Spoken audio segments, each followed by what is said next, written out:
Baik, Assalamualaikum warahmatullahi wabarakatuh. Perkenalkan, nama saya Hasanah Uspa, NIM 2151032. Saya salah satu siswa Institut Agama Islam Negeri Syekh Abdurrahman Siddiq Bangka Belitung, lebih tepatnya berada di Prodi Bimbingan Konseling Pendidikan Islam kelas BKPI 5B. Baik, pada video saya kali ini dalam rangka memenuhi tugas individu mata kuliah Praktikum Bimbingan Konseling Kelompok dengan dosen pengampu Ibu Puri Handayani, MA. Baik, pada video saya kali ini, saya akan menjelaskan mengenai kurangnya perilaku asertif pada peserta didik yang telah saya jabarkan pada makalah dan akan saya jelaskan sedikit lebih rinci di dalam video saya. Yang pertama itu mengenai poin A, pengertian perilaku asertif. Perilaku asertif sendiri merupakan terjemahan dari assertive behavior yang mengandung arti suatu tindakan atau perilaku yang dinyatakan dengan sopan untuk meminta seseorang berbuat sesuatu agar melakukan apa yang dikehendaki.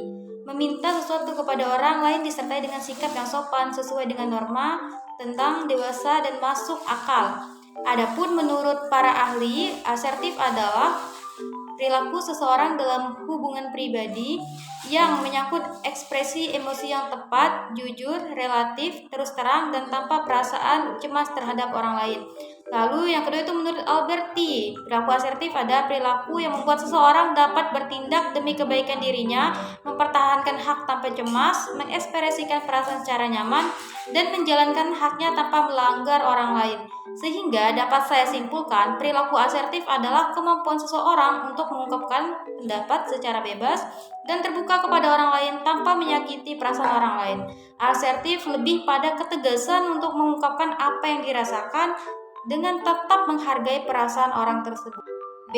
Ciri-ciri perilaku asertif. Dalam tulisan Abwaluddin Tajala mengatakan ciri-ciri perilaku asertif adapun sebagai berikut. Pertama, menghormati hak-hak orang lain dan diri sendiri. Yang kedua, berani mengungkapkan pendapat secara langsung. Yang ketiga, kejujuran. Yang keempat, memperhatikan situasi dan kondisi. Dan yang kelima yaitu bahas satu bu. Lalu pada poin C membahas mengenai manfaat perilaku asertif.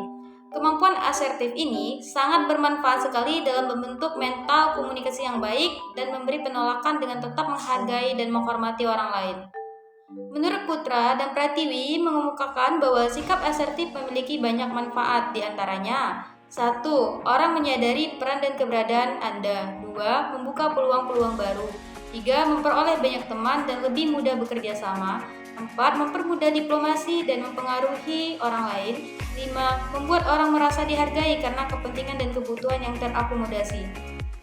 Dengan demikian, manfaat berperilaku asertif adalah mengkomunikasikan apa yang diinginkan, dirasakan, dipikirkan kepada orang lain secara jujur dan terbuka dengan menghormati hak orang tersebut. Lanjut yaitu poin D, membahas mengenai faktor-faktor yang mempengaruhi perilaku asertif. Berkembangnya perilaku asertif dipengaruhi oleh faktor-faktor yang dialami individu dalam lingkungan sepanjang hidupnya. Tingkah laku ini berkembang secara bertahap sebagai hasil interaksi. Menurut Retus Nevitt dipengaruhi oleh beberapa faktor, diantaranya adalah pertama jenis kelamin, kedua harga diri, ketiga kebudayaan, yang keempat pendidikan, yang kelima kepribadian, dan yang keenam situasi-situasi tertentu di sekitarnya.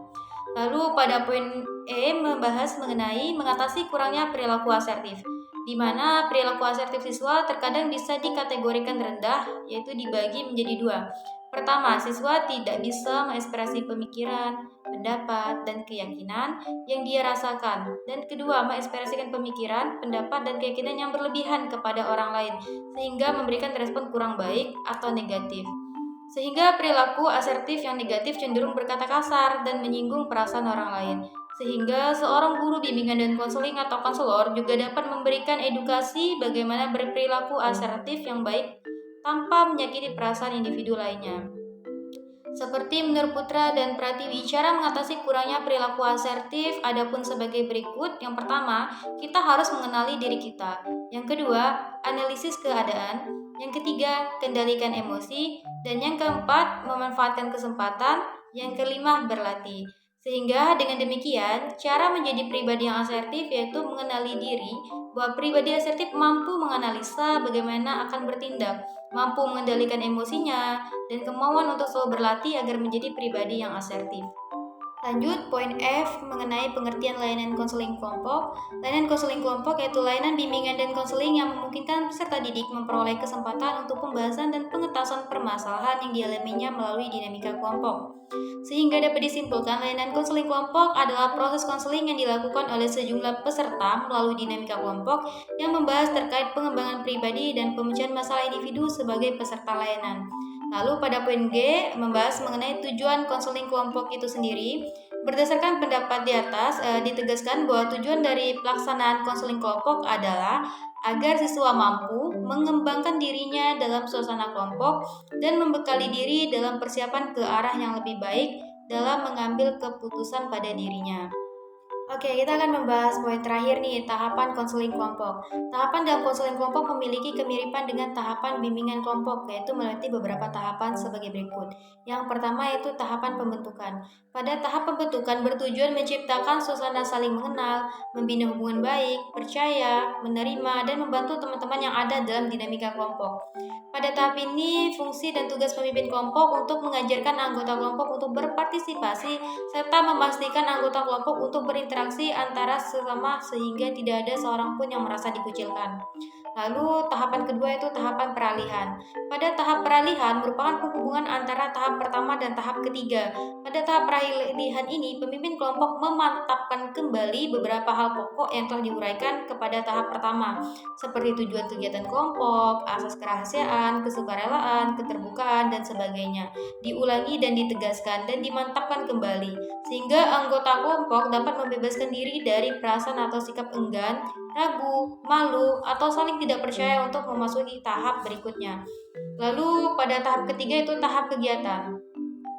Pada tahap kegiatan ini merupakan inti kegiatan kelompok. Pelaksanaan kegiatan kelompok ditandai dengan pemahaman permasalahan dan pembahasan permasalahan kelompok yang mengarah pada pencapaian tujuan kelompok. Setiap anggota kelompok telah menunjukkan hubungan yang baik, saling membantu, menerima, dan berusaha memperkuat rasa kebersamaan. Lalu pada tahap yang keempat yaitu tahap pengakhiran.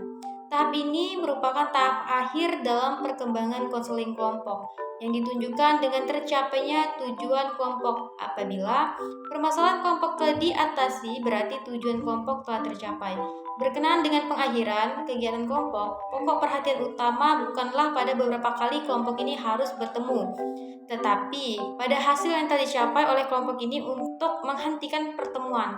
Kegiatan kelompok sebelumnya dan hasil-hasil yang dicapai seharusnya mendorong kelompok itu untuk melakukan kegiatan sehingga tujuan bersama tercapai.